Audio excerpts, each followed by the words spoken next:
E no táxi amarelo de hoje, a gente vai bater um papo com a Fã Barra.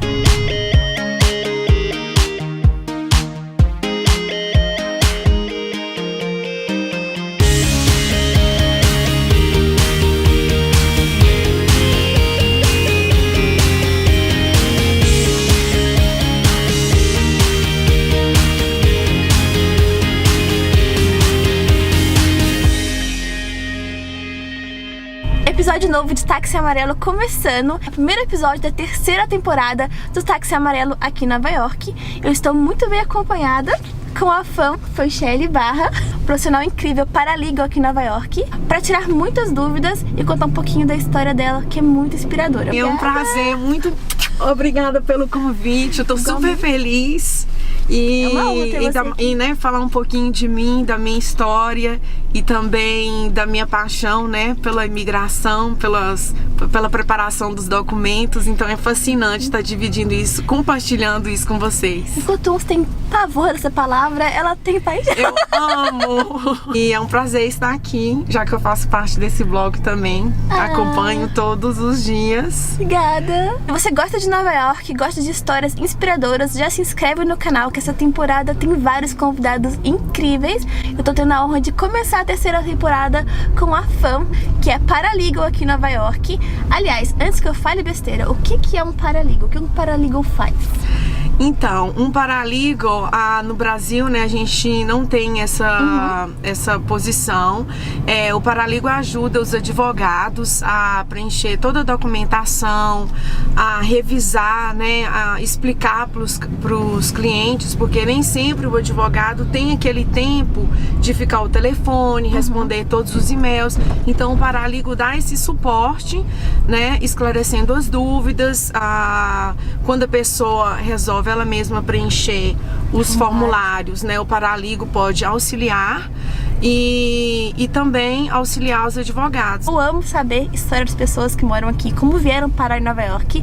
Eu gosto muito dessa história, então acho que vale a pena contar. Mas no final dessa entrevista, ela vai dizer pra vocês as maneiras mais comuns, mais fáceis de morar nos Estados Unidos, de migrar pra cá. Então, fiquem ligadinhos até o final. Então, eu vim pela primeira vez para os Estados Unidos com o visto Q1, que é um visto que normalmente as pessoas não conhecem muito. Eu não conhecia por esse nome. Intercâmbio cultural, e foi para trabalhar no Six Flags, num parque que muitos de vocês já conhecem. Fiquei 3 meses na Califórnia e depois eu resolvi fazer a mudança de status do visto Q1 para o F1. E tem muita gente que confunde também o visto F1 com a mudança de status F1. Porque as pessoas costumam dizer, eu tenho o visto F1. E às vezes ela tem esse status. Que é o que não permite você sair do país. Você pode sair, mas aí você tem que aplicar de novo pra voltar. Isso. Então eu fiz essa mudança de status, saí da Califórnia e fui pra New Jersey, o estado de Nova Jersey. Mas eu não sabia. No. It's by the water. You can keep driving. Mas yeah, it's closer to the water, to the river. Yeah, it's called Brookfield. Depois disso, em 2005, eu conheci o meu príncipe, o William. Em New Jersey. Em New Jersey. Mas em 2007 eu retornei pro Brasil. Sempre trabalhei como secretária executiva bilíngue no Brasil, eu me graduei lá e achei que o inglês já estava um pouquinho melhor para ter uma posição melhor no Brasil. Isso você estava namorando com Sim, a distância? Isso, namorei à distância por 3 anos. Então, meninas, olha, nunca desanime. E basicamente namorei através de Skype. Você nunca veio pra cá em 3 anos? Não, nos 3 anos eu não vim. Eu nunca fiquei ilegal aqui no país, mas quando eu tentei o visto de turista, eles não deixaram. Falaram que eu era uma candidata de risco para poder ficar nos Estados Unidos sem status. Então eu não consegui e o William ia me visitar no Brasil durante os 3 anos. Eu apliquei pro visto de noiva, que é o visto K1. E fiz todo o meu processo, né? Claro, porque quando eu estava aqui, eu já tinha aprendido já bastante dessa área de imigração em 2005 e 2006. Então, quando eu retornei para o Brasil, eu já tinha desse conhecimento, isso. E aí eu apliquei para o meu visto de noiva, né? Deu tudo certo. E em julho de 2010 eu retornei para os Estados Unidos. com meu príncipe William, me casei, né? E como apliquei pro meu green card através de casamento, e depois de 3 anos eu já me tornei cidadã americana, porque quando você se casa, você pode aplicar pra cidadania 3 anos após. É a data que você recebeu o green card. O primeiro green card. É, o primeiro green card.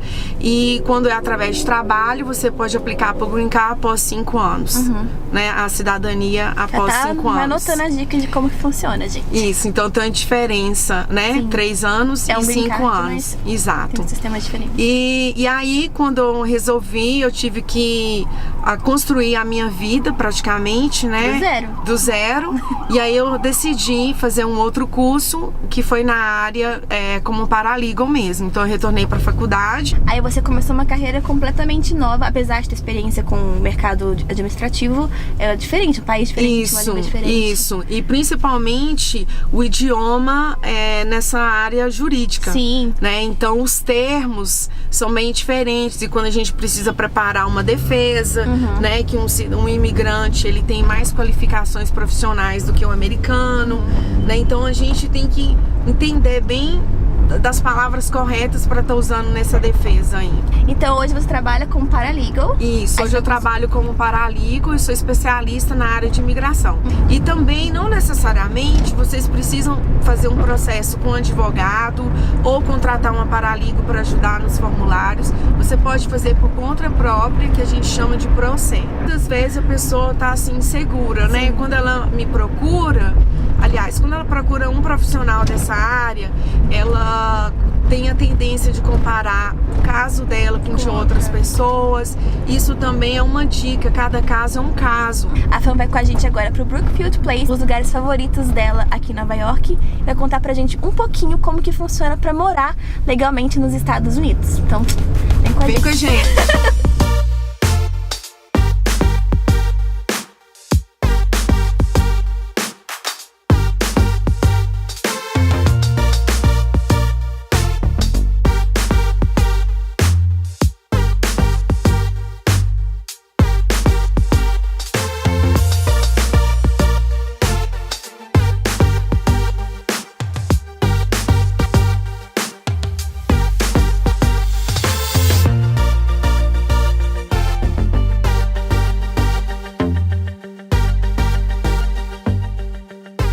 Esse é o Brookfield Place.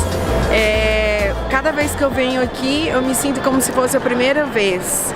Essa energia desse lugar, essa luz entrando aqui nesse ambiente.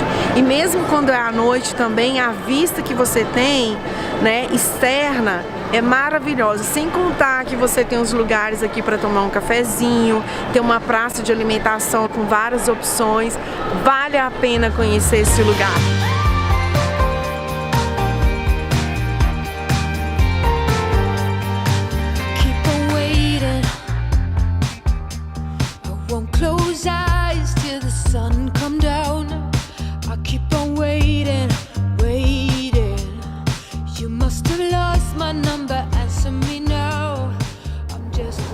E muita gente, todos os dias praticamente, eu recebo mensagens de pessoas que têm um sonho, como eu tinha, de morar nos Estados Unidos. E é muito assim, eu não entendo muito do assunto, acho muita responsabilidade você dar dicas, falar certinho como deve fazer. Então a Fran é especialista no assunto, ela trabalha com imigração, como vocês viram. Então ninguém melhor que o profissional para explicar pra gente quais são as maneiras mais fáceis e comuns de morar legalmente nos Estados Unidos. É bem comum o visto B2, né, que é o visto de turista. Então, normalmente, quando as pessoas vêm para cá, realmente a passeio, a imigração concede 6 meses para a pessoa permanecer no país legalmente a passeio. Mas se você tem intenção de continuar por mais 6 meses, você pode aplicar por uma extensão do B2. O que a gente sempre fala, né, para a pessoa evitar ficar fora de status, ou seja, ela não ficar realmente ilegal aqui nos Estados Unidos. Então, se você vem a passeio, né, o B2 é uma opção para você pedir uma extensão. A porta de entrada para outros vistos, né? Exato. Você pode mudar o seu status também de B2 para F1, né? E todas essas dicas também, a website, a página da imigração, eles assim são bem, essa página é bem explicativa, então eu sempre aconselho, o link a Marta vai colocar aqui embaixo para vocês. E lá tanto eles explicam quais os formulários que devem ser preenchidos, os custos, né, as taxas da imigração. Então é bem interessante vocês sempre pesquisarem pelo site oficial. É legal pesquisar antes de vir, porque muita gente fala, vou para os Estados Unidos com visto de turista e depois que esperou o visto, expirou.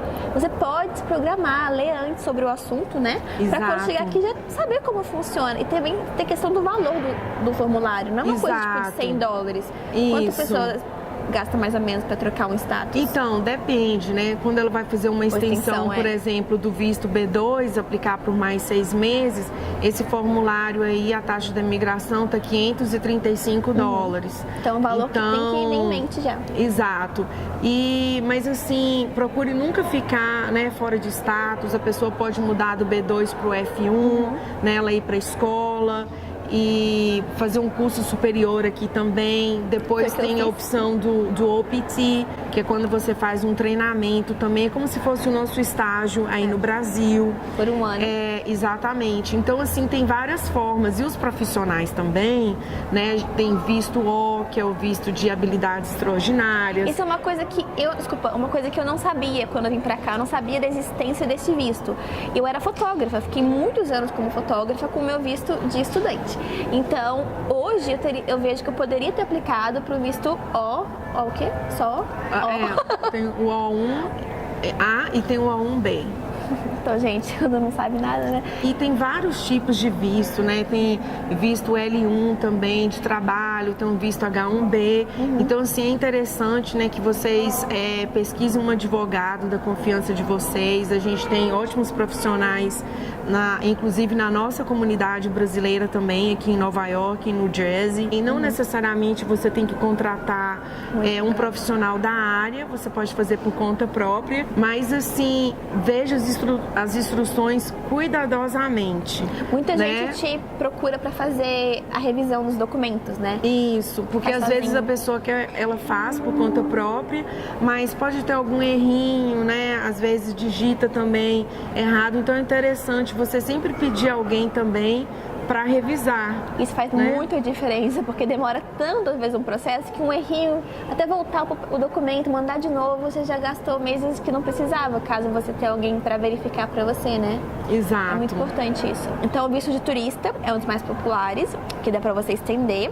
O visto de estudante, que você pode tirar no Brasil, para uma instituição de ensino, tipo línguas, superior, de modo geral. Quando a pessoa está dentro dos Estados Unidos, por exemplo, e ela vem com o visto B2 e depois resolve estudar inglês, por exemplo. Então ela faz uma mudança de status e a própria escola pode fazer isso para você também. Uma escola que seja credenciada da imigração. Então ela mesma pode preparar essa documentação.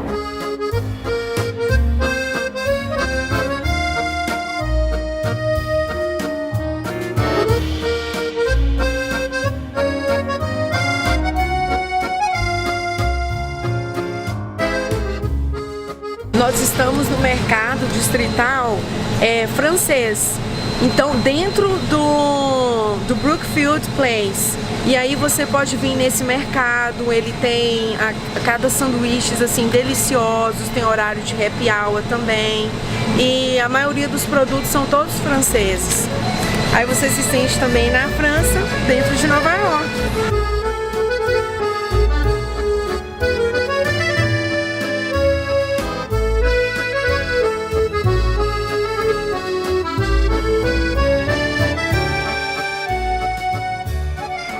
Visto de trabalho, que muita gente pergunta como que funciona, qualquer pessoa pode aplicar, quais são os pré-requisitos, qual que é a realidade do visto de trabalho, é fácil, difícil, como é que funciona? Às vezes você tem um empregador que ele não quer perder, ele quer ter aquela pessoa que vai aplicar para você. Então aí vai ter o visto H1B, vai ter o visto L1, vai ter o visto O1.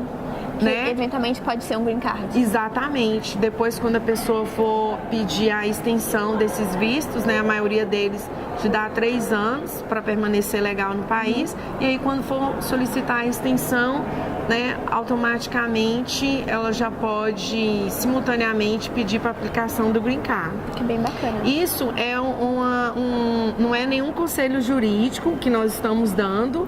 Essas informações são todas disponíveis no website da imigração, mas assim, é interessante vocês terem um conhecimento que é possível sim, né, você ter o seu sonho americano e perseverar nisso e conseguir, né, esse petition, esse empregador, né, que vai aplicar para você. Mas uma dúvida que muita gente tem na questão de aplicar pro visto de trabalho. Quais são as chances reais, assim? Porque muita gente estuda aqui e depois termina a faculdade e fica, e agora?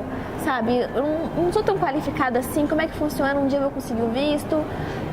Então, por exemplo, o visto H1B, né? A imigração, ela tem lá os requerimentos, né, para esse visto. Então, tem as pessoas que podem aplicar, quem tem o bacharelado, né, o diploma, e também quem tem o mestrado. São 65 mil vagas por ano que ela disponibiliza, mas esse visto, ele é um sorteio.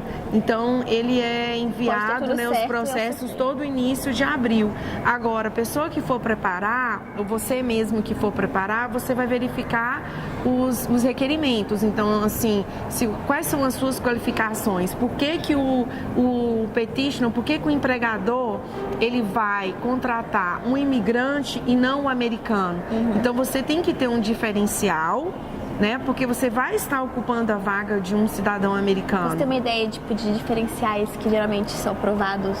Tem mais chance? Então, isso varia muito do empregador. Vamos supor que o empregador, na empresa dele vai precisar de alguém bilíngue, né? Inglês e português. Então, aí já é um diferencial que, às vezes, o americano não vai ter o português. É muita multinacional, por exemplo. Exato. Né? Às vezes tem, a gente tem muitos indianos que aplicam, eles são mestres assim nessa área de TI, né, de informática. Então, essa experiência, sem dúvida, na hora que o profissional prepara uma carta que é assinado pelo empregador, ali vai estar mencionando todas as experiências profissionais desse candidato. Então, ele vai dizer, olha, o americano não fala português, não tem esse background assim na parte de informática, e isso tudo conta. Vamos falar um pouquinho do O1, que é um visto, como você falou, de habilidades extraordinárias. Quais o tipo de profissionais que se enquadram nesse visto? Porque eu era fotógrafa, mas eu conheço um cabeleireiro, por exemplo. Então, tem algum limite para isso? Então, ela é bem da arte, né? Você tem que ser bem criativo na preparação desses documentos. Porque, por exemplo, a gente tem fotógrafos, a gente tem o pessoal da Broadway, né? Tem muita gente que aplica, que vem fazer esses shows aqui, tem bastante pessoas nessa área. Um escritor também, então ele pode conseguir o visto O1 falando que ele faz um trabalho para a comunidade brasileira e ele tem como comprovar isso também, né? Então tem as fotos, tem os anúncios de jornais, né? As publicidades, os trabalhos que essa pessoa já fez. Então, assim, tem todo um histórico que tem que comprovar realmente. Então tem que ser ligado à arte de alguma forma. Exato. Entendi. É importante, então, vocês saberem que existem opções para você ficar aqui por mais tempo, sem precisar ficar fora de status, porque... Exato, não vale a pena. Né? Não vale a pena você ficar fora de status, porque aí você vai perder várias oportunidades. Como o direito, né, de ir e vir. Exato. Pode ir, mas... E todo mundo realmente pode ter o seu sonho americano. Aqui é um país de oportunidades, né? Vale a pena você perseverar, você lutar pelos seus sonhos. Nós estamos aqui, né? A trancos e barrancos deu tudo certo. Deu tudo certo e continua dando. Então, assim, não venha pra ficar fora de status. Procure se informar antes e não desista nunca. Não desista nunca, é isso aí. Se vocês tiverem alguma dúvida sobre imigração, ter vontade de morar nos Estados Unidos, ou estão aqui, querem trocar de status, querem revisar documentos, eu vou deixar o contato da Fan aqui embaixo pra vocês, o e-mail dela, que ela vai responder com muito carinho, como ela sempre faz comigo, e salva minha vida toda vez que eu tenho uma dúvida. dúvida. Então, obrigada, amiga. E qualquer dúvida, deixa aqui embaixo nos comentários também, que eu vou estar respondendo tudo que eu puder. Se eu não puder, eu chamo ela pra responder. Espero que vocês tenham gostado desse episódio do Táxi Amarelo. A gente se vê em breve semana que vem. Obrigada. Obrigada e beijos. espero ver vocês aqui. Tchau. Tchau.